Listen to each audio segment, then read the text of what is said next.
Assalamualaikum warahmatullahi wabarakatuh. Kita masuk ke materi dari bahasa pemrograman web 1 ya. Kemarin di kelas sudah nyoba bahwa kita bisa membuat sebuah hosting yang online yang kita coba secara gratis, tentunya ada yang berbayar juga. Jadi ini contoh salah satu 000 webhost ya, kemarin yang kita pakai. Salah satu akunnya seperti ini, dan ini sudah tidak bisa diakses lagi. Ini archive. Karena sudah di-archive kan, maka webnya nggak bisa diakses. Soalnya kenapa dijadikan archive? Karena mungkin tidak pernah ada yang mengakses selama 1 bulan atau lebih mungkin ya. Jadi karena gratis ya mungkin 1 bulan gitu ya. Kalau yang berbayar ya tergantung Anda bayarnya berapa lama. Ada yang bisa bayar langsung 1 tahun, ada yang bisa 2 tahun dan seterusnya. Dan ini bisa dipulihkan ya, di restore.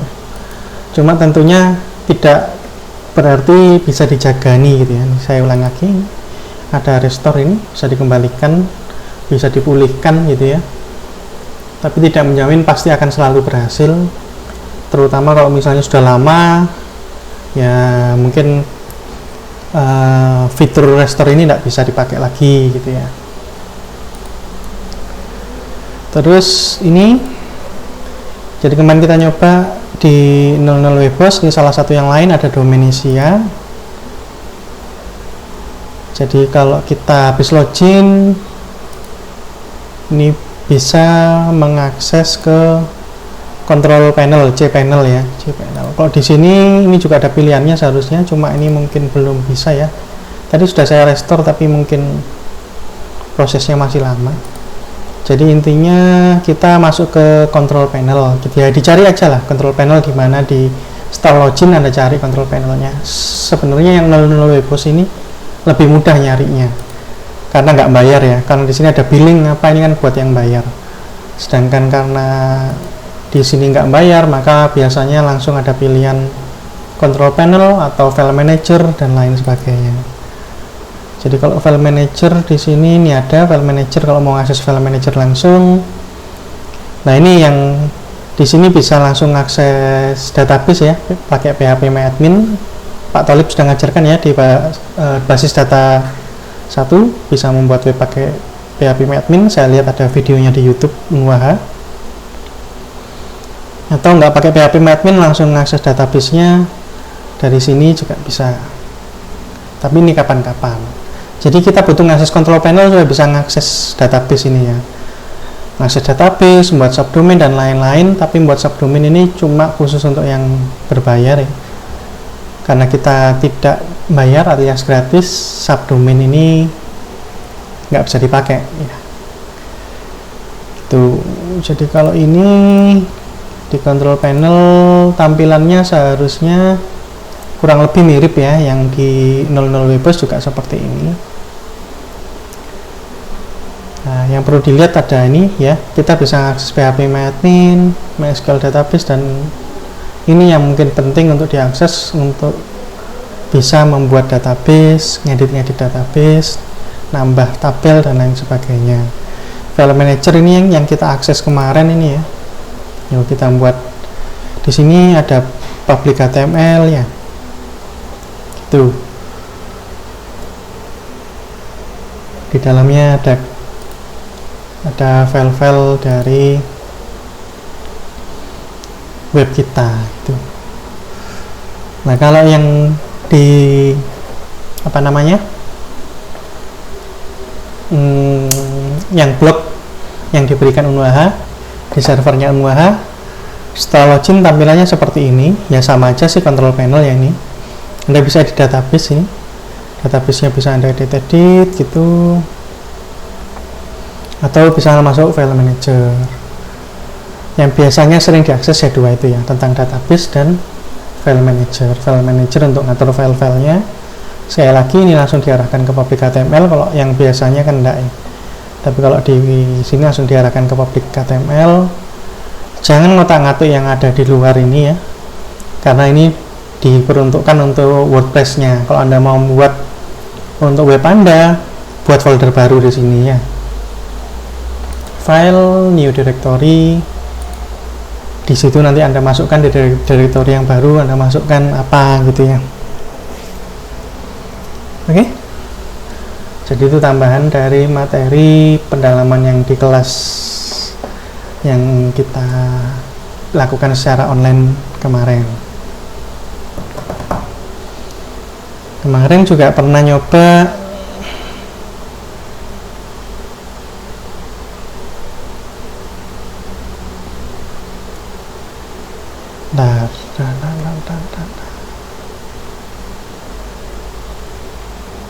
karir ya.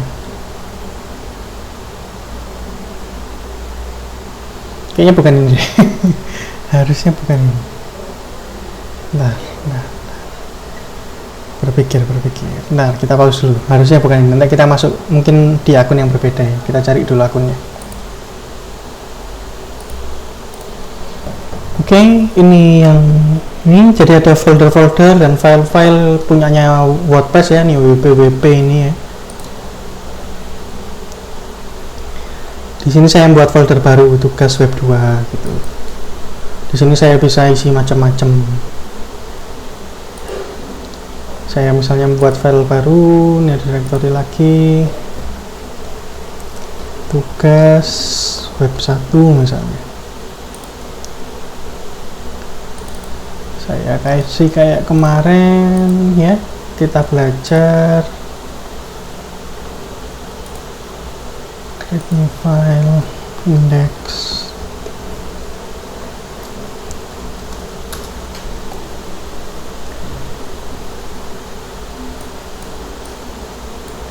Oke. Seperti yang kita pelajari kemarin, kita belajar bahwa kita ada kode PHP yang namanya adalah include ya, digunakan untuk memasukkan isi dari file lain, titik PHP misalnya, atau kemarin kita nyobanya menu titik PHP gitu ya. Oke, kalau sudah kita belajar yang lain tentang HTML. Jadi kita kembali ke HTML. Sebenarnya HTML kemarin belum selesai, cuma karena ada yang tanya tentang cara memasukkan isi dari file lain, jadi kita bahas ini. Tapi kita kembali ke HTML. Jadi kemarin HTML itu kita belajar ya, kita buat halamannya dulu ya.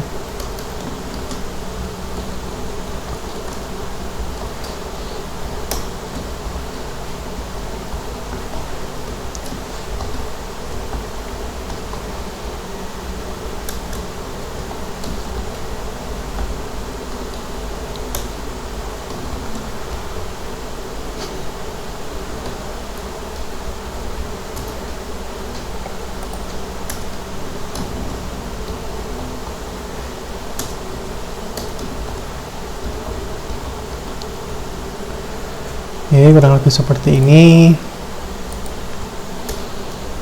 yang kita pelajari. Kemarin kita sudah belajar buat tabel nih, ini kita lengkapi lagi tabel yang kemarin ya, dengan cara kita membuat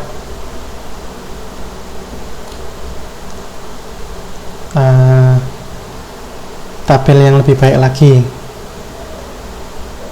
atau kita belajar masukkan bootstrap. Kita belajar dulu bootstrap dulu deh, nanti baru di dalamnya kita isi tabel.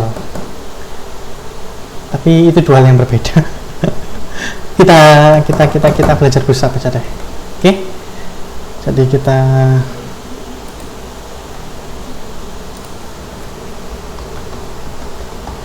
Jadi bootstrap kalau Anda sudah download ya, sudah download bisa langsung dimasukkan di sini sebenarnya.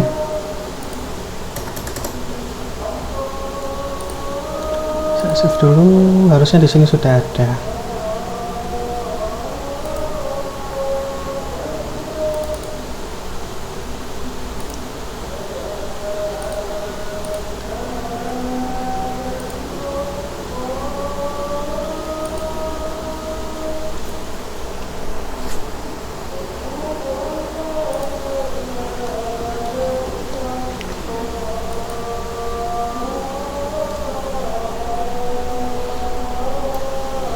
pause dulu sebentar ya, ada kan.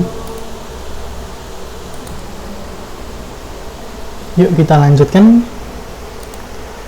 Jadi kalau sudah download Bootstrap, maaf di sini ya, ini saya sudah download Bootstrap, tinggal saya pastekan di sini. Tapi sebelumnya saya buat folder baru. Nah, dari tugas web 1 ini saya buat folder baru, assets gitu ya.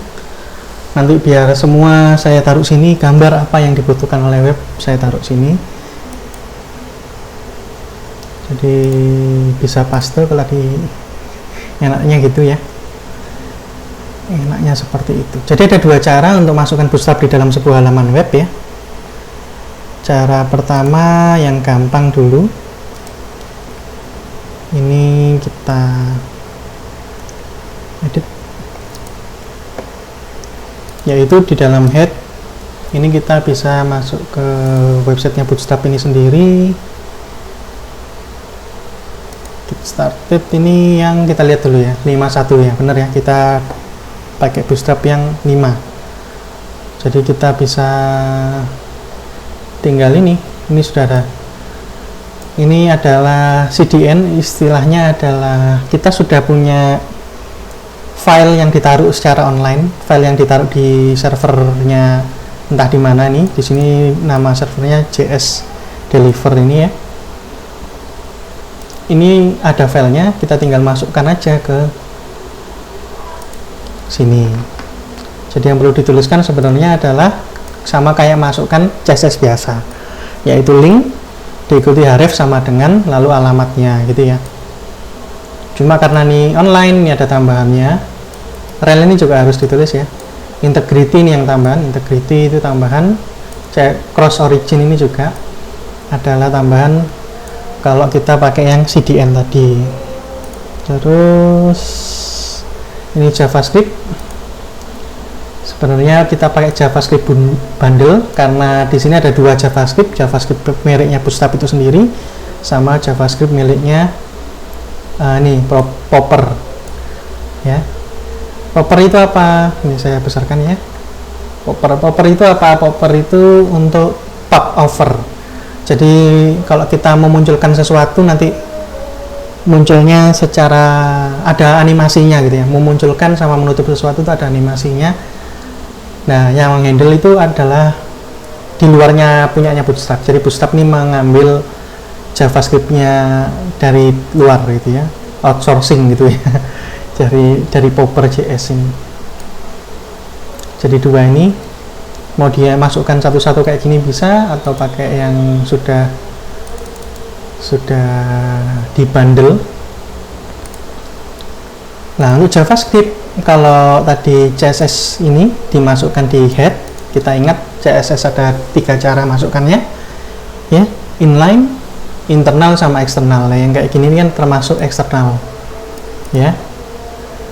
Nah, untuk JavaScript masukkannya itu di bawah sebelum body ditutup gitu ya. Kenapa? Tujuannya adalah JavaScript-nya di loop terakhir. Jadi misalnya ada tulisan teks gitu ya, teks yang harus dibaca orang, itu kan teks itu lebih penting daripada JavaScript-nya. JavaScript ini hanya menunjang agar tampilannya lebih baik, agar websitenya enak dipakai gitu ya, enak dilihat gitu. Sedangkan yang penting adalah tulisan-tulisan tadi. Nah, tulisan-tulisan tadi harapannya di load dulu, karena cara kerjanya adalah dari atas ke bawah, loadingnya ya, mengeload data dari servernya. Makanya yang penting-penting misalnya kayak di sini saya ada paragraf tentang sejarah kemarin ya, misalnya 17 Agustus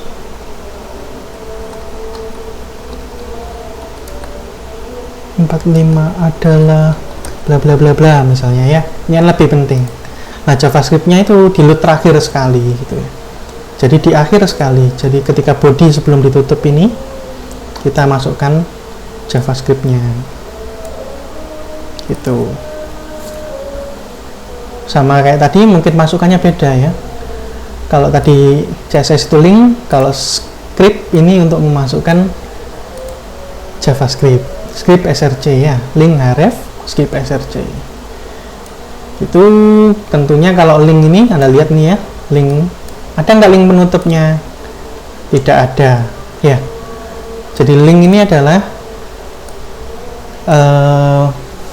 HTML elemen yang tidak perlu ditutup. Sedangkan script ini ya ada penutupnya, penutup script ya. Oke, jadi ada HTML elemen yang perlu ditutup, contohnya kayak P ini. Kenapa dia perlu ditutup? Karena bisa diisi oleh sesuatu ya. Kemarin kita belajar ini adalah tag pembuka. Tag pembuka ini ada atribut-atributnya di dalamnya. Lalu ada tag penutup, di tengah-tengahnya adalah isi atau value atau nilai atau konten ya. Nah, ini yang perlu ditutup. Sama script ini sebenarnya bisa perlu ditutup karena di dalamnya bisa Anda isi kode-kode JavaScript. Jadi script ini misalnya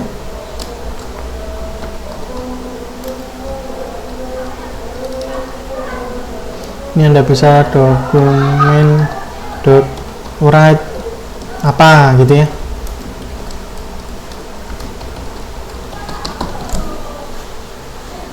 Ya, ini bisa diisi kode-kode JavaScript di dalamnya. Jadi ada kontennya, ada isinya, makanya perlu ditutup. Sedangkan kalau yang link itu enggak.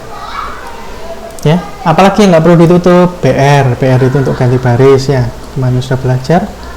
Break untuk ganti baris, dan masih banyak lagi yang lain ya. HR misalnya, HR itu horizontal line dan seterusnya. Tapi kebanyakan itu ditutup ya. Jadi mungkin 80% itu ada tutupnya, yang 20% yang tidak ada. Sedikit kok yang nggak ada tutupnya. Tapi bisa diingat-ingat, yang perlu dipahami adalah itu tadi ya, selama ada isinya, kontennya seperti ini, maka dia perlu ditutup. Oke, selanjutnya kita sudah jelaskan itu. Kalau kita jalankan ini halamannya, alamatnya ini di Prima Adi ya, Pak. Prima Adi site. Ngopin aja.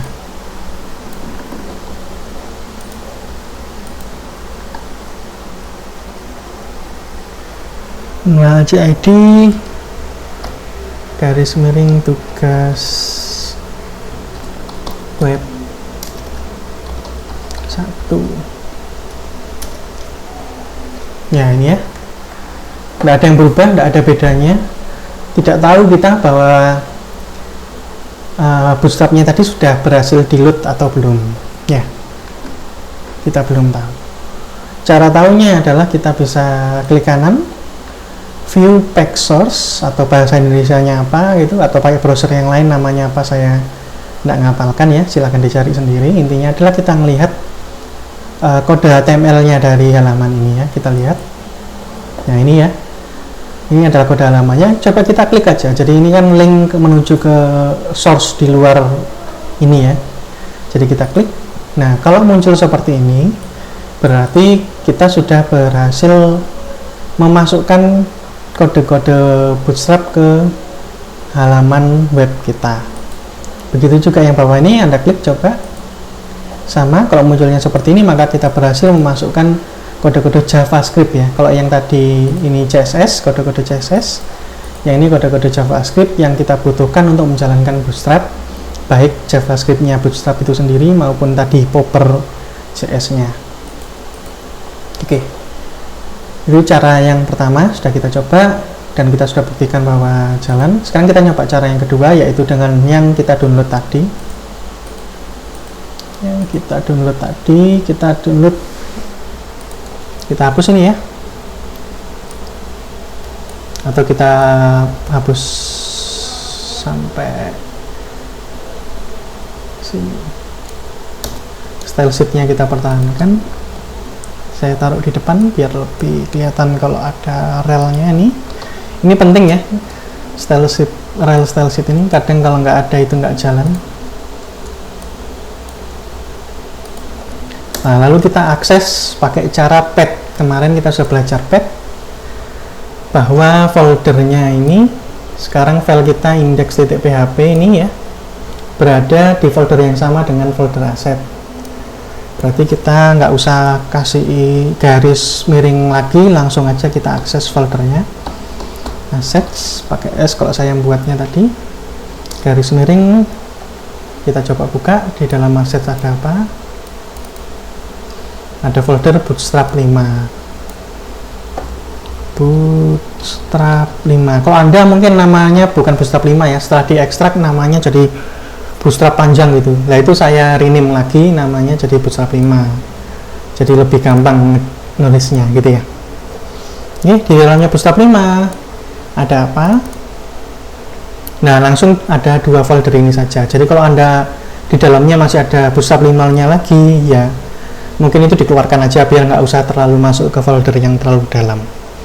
Tapi kalau misalnya dibiarkan ya nggak apa-apa, bootstrap 5 terus ada bootstrap 5 lagi gitu ya.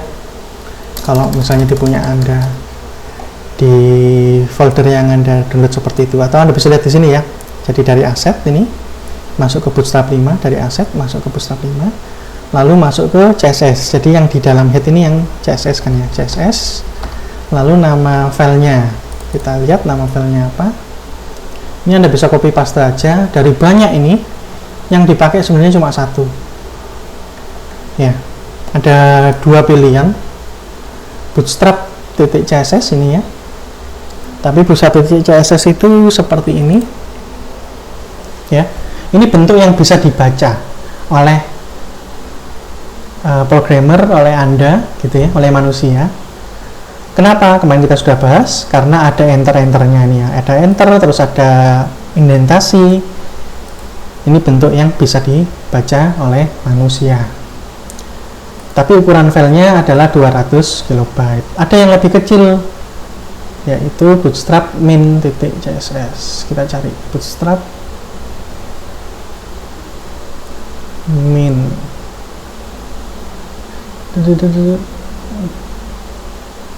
Nah, di bawah ini. Oh, ini bootstrap min.css. Ukurannya adalah 160 KB. 40 KB lebih kecil daripada yang atas. Lebih ya, lebih 40 KB lebih kecil. Terus kalau kita lihat, lah ini yang bentuk yang tidak bisa dibaca. Oh, kelihatannya cuma ada 7 baris ini ya. Tapi baris ke-7 ini kalau Anda lihat, kita geser. Isinya panjang ini. Kenapa? Karena yang bentuknya tadi ke bawah, vertikal dijadikan satu baris, dihilangkan, ganti barisnya dihilangkan, enternya dihilangkan, indentasinya dihilangkan, dan lain-lain, sehingga bisa menghemat 40 KB gitu. Jadi ini yang kita masukkan, bootstrap.min.css.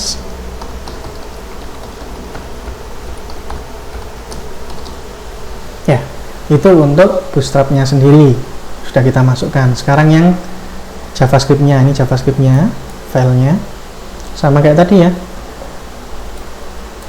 Di dalam script ini kalau sudah dikasih src ini, di dalamnya nggak bisa diisi apa-apa ya. Ininya nggak bisa diisi apa-apa. Kalau Anda isi sesuatu nggak akan jalan di dalamnya. Jadi ini harus dikosongi, karena kita ini juga lagi kita hapus, nggak perlu anonymous itu, cross reference-nya nggak butuh, sama nggak butuh integrity juga. Oke, ini kita biarkan, nama filenya nanti pasti ini, bootstrap JS-nya juga kita biarkan, yang kita ganti cuma ini aja. Set. Kenapa? Karena nanti pasti ada di dalamnya folder aset. Di dalamnya folder aset ada bootstrap 5 sama kayak yang tadi. Di dalam bootstrap 5 ada selain CSS ada JS ya. Ini kalau Anda lihat ya, misalnya ada CSS dan JS. Kalau JS-nya kita buka sama kayak tadi, ada bentuk JS yang bisa dibaca, bootstrap JS, ada bootstrap min JS yang sudah menjadi bentuk satu baris yang menghilangkan hal-hal yang nggak penting untuk komputer, jadi ukurannya lebih kecil. Ini 145 tinggalan. Bootstrap JS itu 145, sedangkan bootstrap min tinggal 57, hilangnya hampir 100 ya, hampir 100 KB. Dan itu ada yang kita pakai bukan yang min JS saja, bootstrap min JS, tapi bootstrap bundle main.js. Ini ada bootstrap bundle.js sama bootstrap bundle main.js, ini yang kita pakai ya. Bootstrap bundle main.js. Kita lihat sudah benar ya, bootstrap.bundle.main.js. Oke, src-nya kebanyakan petik. Sudah selesai. Kita save. Sekali lagi dengan cara yang sama kita buktikan apakah bootstrap-nya sudah jalan atau tidak. Set. Oke, sama kayak tadi, nggak ada masalah di sini. Kita view back source. Kita coba akses ini. Oke, sama ya. Ini membuka kode-kode CSS-nya. Yang bawah membuka kode-kode JavaScript-nya. Sudah, dengan gini kita bisa memakai Bootstrap di dalam pengkodean halaman web kita. Ini adalah cara instalasinya saja ya. Contoh misalnya ini paragraf ya. Paragraf ini Anda bisa kasih warna background ya. Ini secara inline CSS-nya, style sama dengan ini ya, cara CSS yang inline. Kalau yang atas ini cara CSS yang eksternal. Ini cara yang inline, dikasih style atribut ini. Kita isi misalnya background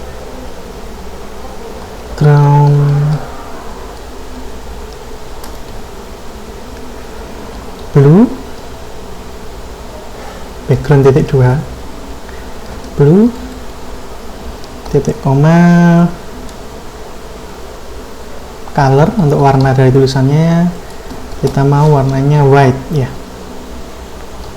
warna putih untuk warna tulisannya. Kita coba kita jalankan bisa atau tidak. Jadinya seperti ini ya. Jadi warna backgroundnya biru, lalu warna tulisannya putih. Misalnya di bawah kita membuat paragraf yang lain. Misalnya isi tulisannya adalah pahlawan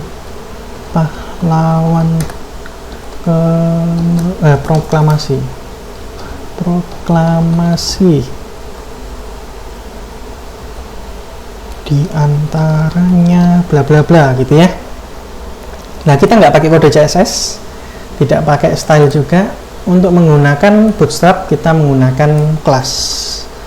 Jadi class ini sebenarnya digunakan untuk berbagai macam hal yang dibutuhkan oleh HTML ya, untuk menandai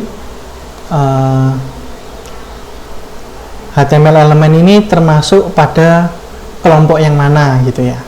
Nah, oleh Bootstrap kelas ini dimanfaatkan untuk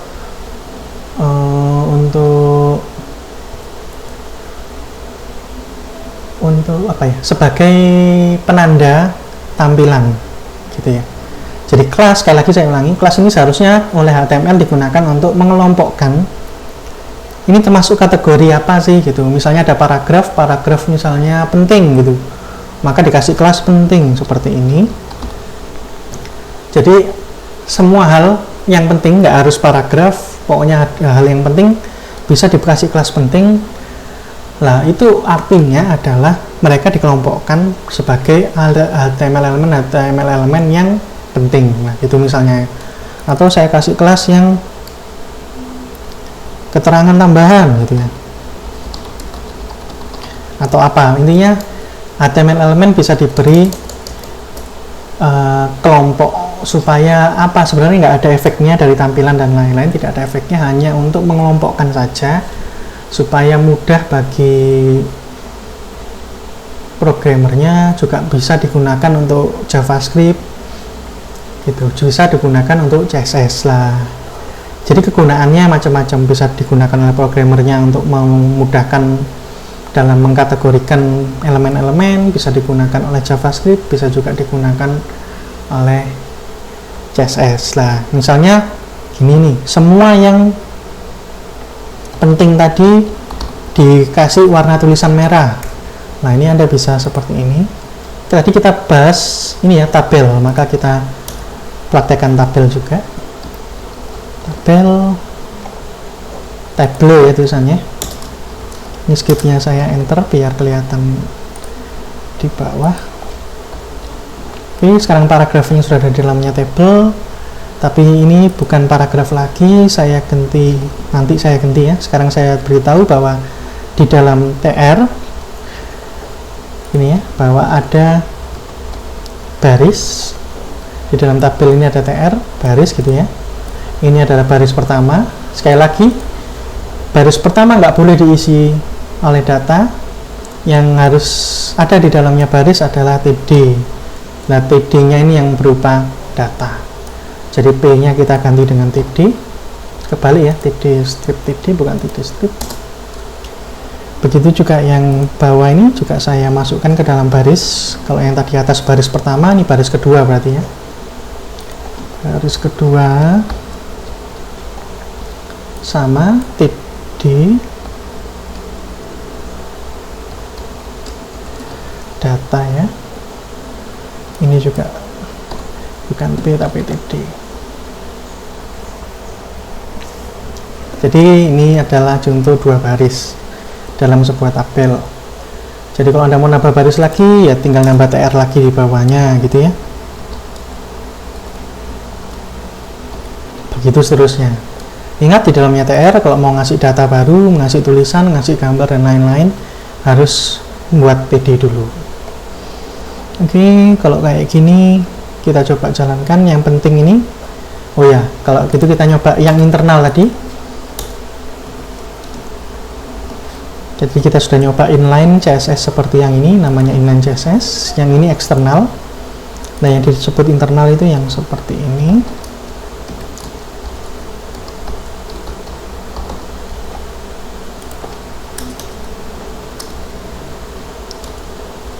Jadi ini videonya dipakai untuk pertemuan 5 dan 6 ya, biar nggak terlalu, ini videonya agak panjang mungkin, nanti biar Anda nggak merasa terlalu berat karena banyak materinya.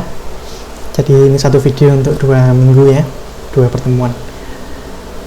Stylenya ini kita isi dengan kode-kode CSS ya. Misalnya tadi penting, nah bagaimana caranya supaya semua yang penting itu dikasih warna tulisan merah? Berarti kita kasih kelas ya. Jadi kelas itu diwakili dengan tanda titik. Mungkin ini belum kita pelajari sebelumnya, jadi kita pelajari sekarang. Jadi kita kasih tanda titik penting. Nah, kalau seperti ini artinya adalah semua kelas yang memiliki value penting ya akan diberi styling seperti apa? Akan diberi styling yang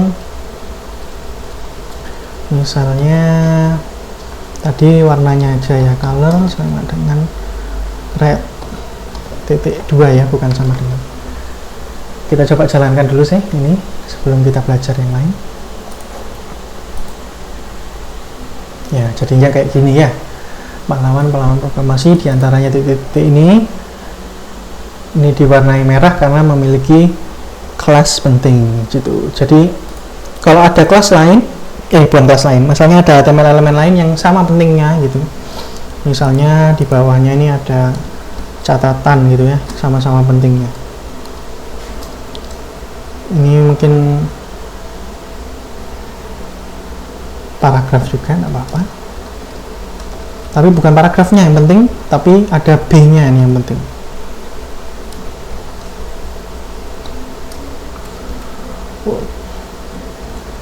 Pahlawan sangat berjasa titik misalnya. Nah, B-nya ini yang mau dikasih kategori bahwa B ini penting gitu, maka kita kasih kelas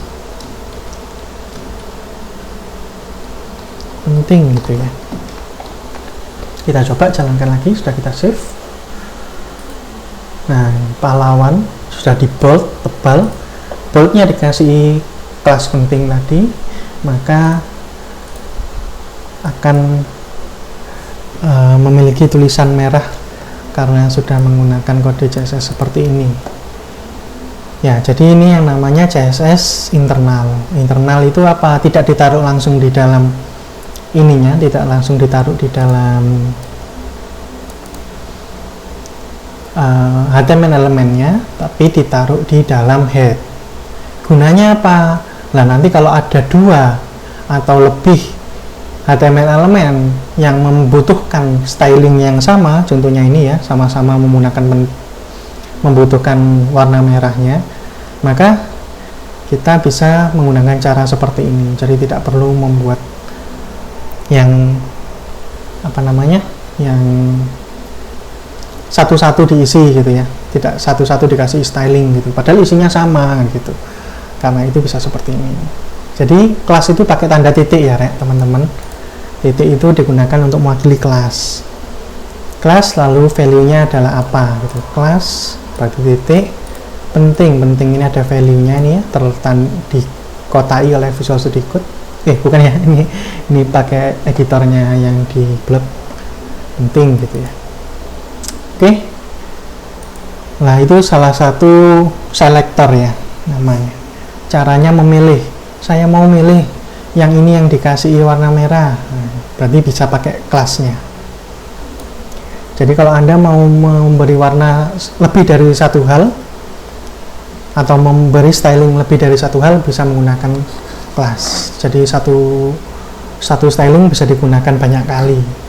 Oke. Berikutnya langsung ke nama atributnya ya. Jadi nama atribut apa? Nanti nama atribut itu td, tr, table. Ini nama dari atribut, nama dari HTML elemennya atau nama dari tagnya ya, body dan lain-lain. Ini juga bisa langsung dipanggil di sini. Misalnya semua yang p, tapi nggak ada yang p ya, yang p cuma yang bawah yang atas ini td ya, semua td gitu ya, mau saya kasih styling yang sama ya, tinggal ditulis seperti itu, td gitu. Misalnya fontnya ya, CSS font, biar kita tahu deh fontnya apa aja.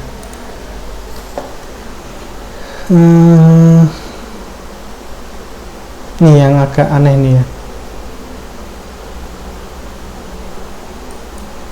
Papyrus. Kita kasih font family Papyrus gitu ya. Misalnya semua TD nanti font family-nya Papyrus. Jadi semua TD tidak terkecuali akan memiliki font Papyrus, bisa seperti itu juga. Jadi nanti semua yang nama dari HTML elemennya atau nama dari tagnya sama, tr, td, bp, apa yang Anda pilih di sini ya, tinggal dituliskan aja. Itu maaf, tadi nama webnya apa? Nah, ini jadi yang atas ini Papyrus ya tulisannya, yang bawah ini juga Papyrus, sama-sama td-nya gitu. Jadi ini kalau saya kasih keterangan, harusnya bisa pakai ini ya, keterangannya pakai bintang. Jadi ini menggunakan kelas ya. Kalau yang ini menggunakan bukan bintang ya, garis miring bintang. Terus ini ditutup bintang garis miring bintang garis miring. Oke. Yang ini langsung HTML elemennya atau nama HTML elemennya atau nama tagnya ya.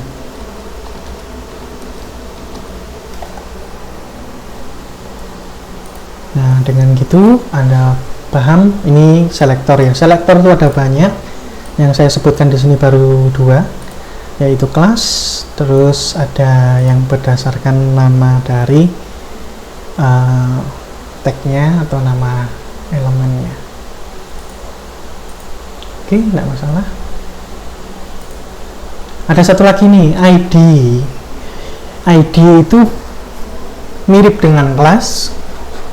Bedanya kalau kelas ini bisa dipakai banyak kali, kalau ID sebaiknya sih satu halaman web ini cuma ada satu ID gitu ya. Contoh ini adalah tabel utama, kita kasih ID sama dengan tabel pakai EL ya, bukan LE. saya nyoba tabel utama gitu ya. Maka di sini saya kalau mau pakai ID ini saya gunakan dalam mengedit stylingnya, kita pakai pagar.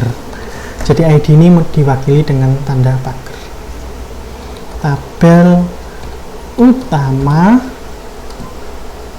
misalnya apa ya? CSS untuk tabel itu apa? Border. CSS tabel.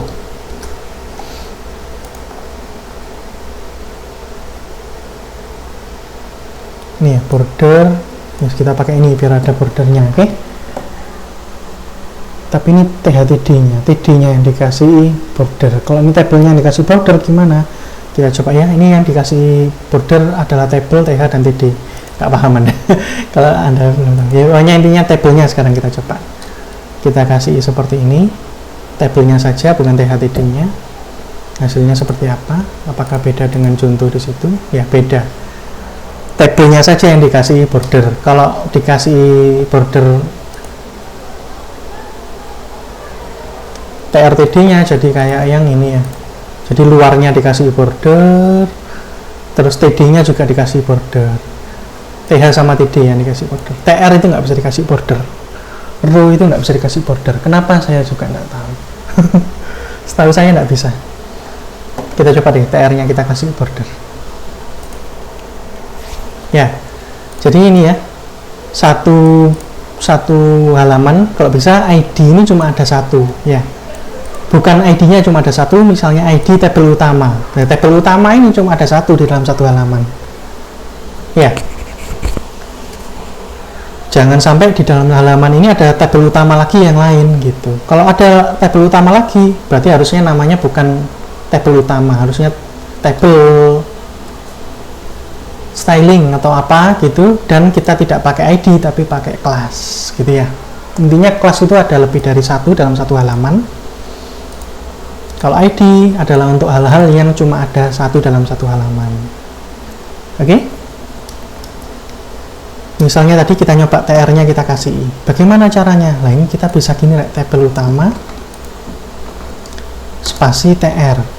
TR-nya yang kita kasih border tapi nggak warna black, warnanya misalnya red. Maaf, salah kurung. Kurungnya kurung kurawal ya.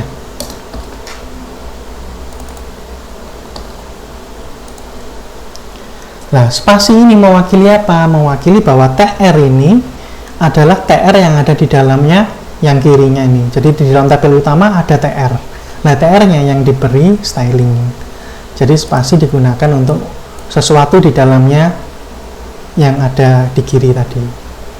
Itu. Jadi di dalamnya tabel utama ada TR, lah TR-nya itu yang diberi styling. Misalnya Anda mengakses TD-nya, TR, terus di dalamnya TR ada TD ya, berarti spasi TD gitu. Berarti Anda mengakses atau memberi warna pada TD-nya. Coba sekarang kita kasih warna TD-nya seperti ini.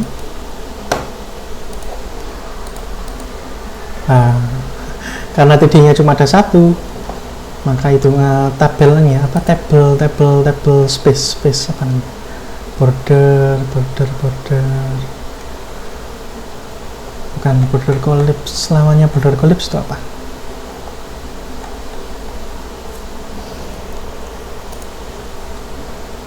Gini deh, kita kasih TD yang lain.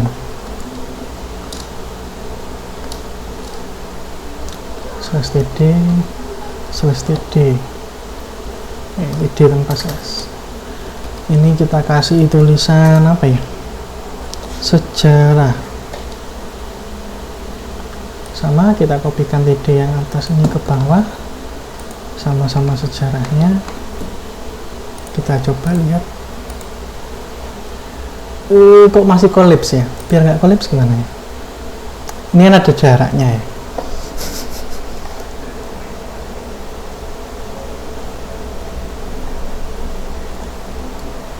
Border collapse 0 apa? Border collapse itu apa? Pilihannya apa border collapse itu? CSS border collapse. Separate.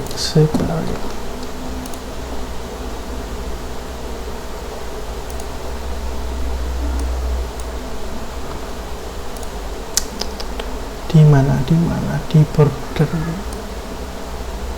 di tabelnya ya.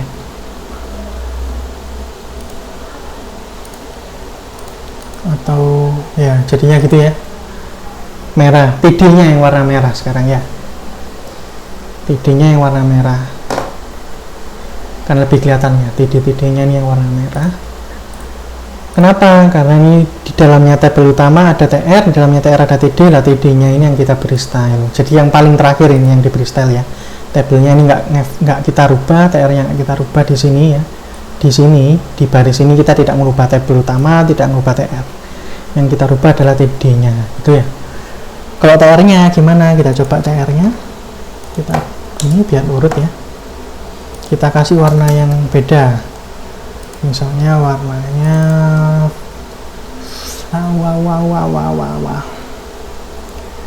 blue. Tadi black ya, sudah blue. Coba kita lihat apakah TR bisa dikasih baris. Ya, enggak bisa ya. Kenapa TR nggak bisa dikasih border ya? Nggak semua elemen punya border. Jadi gitu.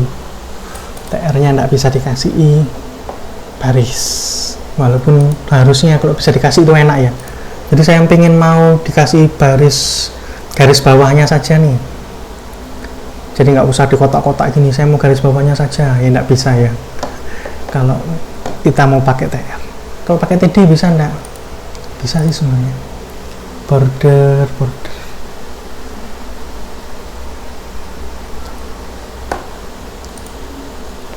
Bukan pakai border, tapi border bottom.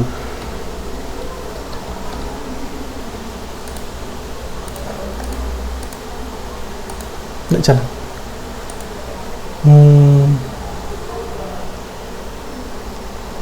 Border.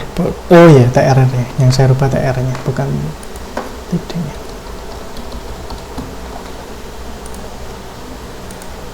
Ya. Nah, ini ada jaraknya ya. Kalau nggak ada, kalau kita pakai TR kan nggak ada jaraknya, lebih enak gitu ya. Ya, tapi nggak bisa. Gitu ya. Jadi gitu. Jadi itu untuk, jadi kita sudah belajar kelas, terus ID,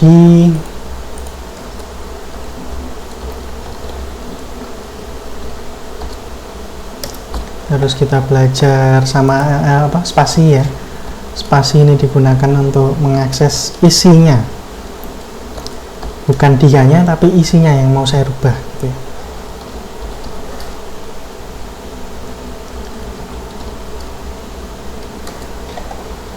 Di dalam tabel utama ada TR, di dalam TR ada TD gitu ya, isinya yang berubah. Yang paling kanan sendiri, yang paling akhir itu yang berubah ya, yang kirinya itu tidak berubah. Yang berikutnya tadi yang Anda lihat yaitu koma. Jadi Anda bisa mengakses beberapa hal sekaligus. Mungkin kapan-kapan aja yang koma. Kita buat kapan-kapan ya komanya.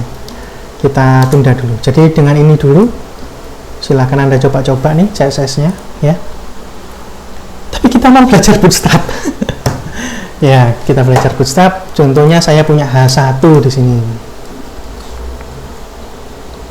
Anda tadi sudah belajar kelas, maka kelas itu yang dimanfaatkan oleh Bootstrap untuk mengedit stylingnya ya. Karena itu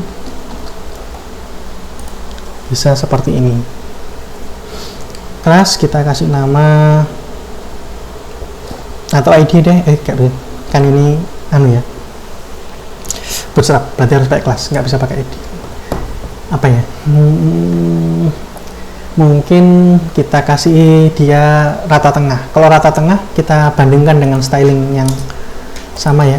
Ini bawahnya saya gunakan styling, tapi ini buat komen seperti ini ya.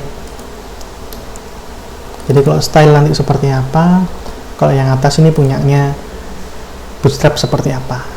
Jadi sebenarnya kita sama-sama menuliskan kodenya, cuma Bootstrap itu disingkat. Jadi kalau misalnya text align titik 2 center titik koma ini digunakan untuk merubah tulisan jadi rata tengah atau ada di tengah-tengah gitu ya, maka di atas ini kita singkat jadi tinggal text center gitu. Misalnya judulnya adalah Perjuangan Indonesia ya gitu, jadi lebih singkat, intinya adalah dibuat lebih singkat gitu. Jadi kalau Anda lihat di kodenya, saya save dulu ya. Kalau Anda sudah belajar yang ini ya, sudah belajar ini, terutama yang ada titik ini ya, Anda sudah paham itu. Maka kalau kita lihat Bootstrap CSS-nya, yang tadi yang gampang dibaca oleh manusia tadi, Bootstrap titik CSS, maka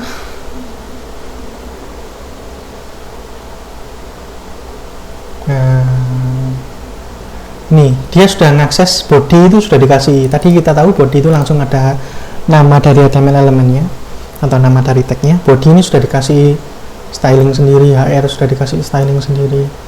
Nah ini H1 sudah dikasih styling sendiri, ukurannya seberapa ya, font size. Terus saya mau nyari apa tadi? Text center ya, text center. Nggak ketemu.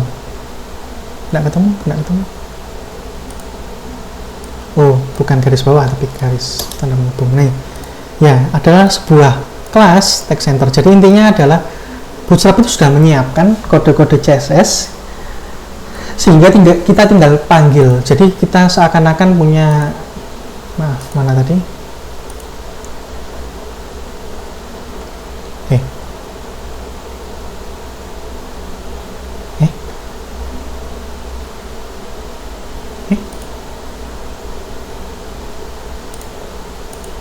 Ini ya, seakan-akan sudah punya ini kode-kode CSS yang banyak ini, tapi yang secara eksternal gitu ya.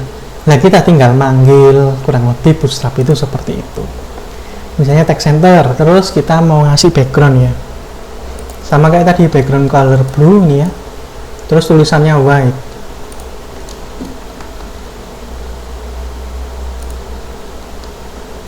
Ya, kalau di sini tinggal dikasih spasi. Jadi di dalam kelas ini kita bisa ngasih lebih dari satu kelas ya. Text center ini satu kelas dipisahkan dengan spasi, berarti yang berikutnya ini adalah kelas yang kedua, yaitu BG primary. Saya agak lupa kodenya. Misalnya seperti ini, kalau dijalankan ya gini ya, ada backgroundnya, warnanya birunya bukan biru yang ini ya, birunya agak beda, birunya yang seperti apa gitu. Oh, BG primary ini belum termasuk ini ya, belum termasuk warna tulisannya. Kalau gitu gimana cara ngasih tulisan? Tinggal dikasih text white. Tentunya Bootstrap tidak bisa semua warna. Bootstrap hanya menyediakan beberapa warna, dan untuk warna-warna yang belum ada, ya Anda harus buat CSS Anda sendiri gitu. Jadi dengan Bootstrap ini tidak mengikat bahwa Anda harus pakai Bootstrap terus gitu, enggak. Anda tetap diberi, ya tetap bisa membuat CSS Anda sendiri, tetap bisa. Saya buka tampilan semuanya ya biar kelihatan. Jadi Anda tetap bisa buat CSS Anda sendiri, tetap bisa merubah-rubah. Kalau tadi maunya tidak seperti ini, Anda rubah, saya maunya seperti itu, bukan seperti ini. Ya Anda bisa edit-edit dengan menggunakan CSS Anda sendiri kayak gitu. Jadi bukannya pakai CSS itu berarti mengikat Anda nggak bisa pakai yang lain, nggak. Tetap Anda bisa menggunakan CSS seperti merubah tampilan sesuai kemauan Anda menggunakan CSS gitu. Ya, putih. Jadi seperti itu penjelasannya CSS. Begitu penjelasannya Bootstrap, cara pakainya kurang lebih seperti itu. Kalau mau tahu kelas-kelasnya ini apa saja, ya bisa dibuka di dokumentasinya, yaitu di getbootstrap ya, getbootstrap.com. Ini ada dokumennya, ini ada macam-macam. Tadi ada layout misalnya, ada konten misalnya, table, gimana table. Kalau Anda buat tabel seperti ini tinggal menambahkan class table gitu aja. Dan seterusnya ya. Kalau mau dibuat table yang warna-warni seperti ini, Anda nggak usah ngasih warna satu-satu karena warnanya sudah disiapkan. Ini primary yang seperti ini, terus secondary itu warnanya abu-abu seperti ini, dan seterusnya. Jadi sudah ada warna-warna yang disiapkan.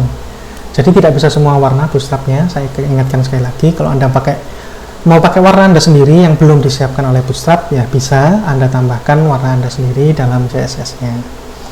Kemarin sudah tahu ya cara penggunaan warna,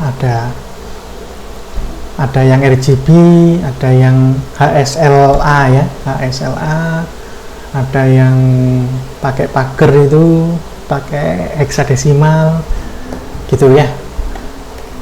Oke, mungkin itu aja videonya, agak panjang, agak banyak materinya. Ini kodenya atas sendiri seperti ini ya, bawahnya headnya dari sini sampai sini. Oke, bawahnya ini sekali lagi dicoba masukkan CSS nya bagaimana, CSS nya cara masukkannya. Kalau dari file Anda sendiri tentunya ini bisa diakses secara offline. Jadi kalau di dalam SAM Anda pakai yang seperti ini ya, website yang lokal Anda pakai seperti ini bisa, sehingga ketika nggak online tetap bisa jalan webnya, tampilannya tetap bagus. Sedangkan kalau yang di online, misalnya di sini nih, ini kan sudah web hostingnya sudah online, bisa pakai yang CDN itu tadi gitu. Sekali lagi, karena Anda sudah belajar online, maka diharapkan semua pekerjaan Anda di backup ya. Ada yang online, ada yang offline, dua-duanya ada. Jadi ketika Anda pindah tempat, di rumah, di kelas, di apa, ketika nggak bawa file offline-nya, bisa Anda akses secara online. Dan ketika Anda mengakses filenya secara offline, ternyata yang di online itu lebih baru, Anda bisa download, lalu Anda rubah yang offline sehingga yang offline tetap up to date. Begitu juga dengan yang online, harus tetap up to date. Ketika ada perubahan di offline, harus segera di-upload sehingga nanti up to date ininya apa, backupnya ya. Oke, kurang lebih seperti itu. Saya akhiri sampai di sini. Wassalamualaikum warahmatullahi wabarakatuh.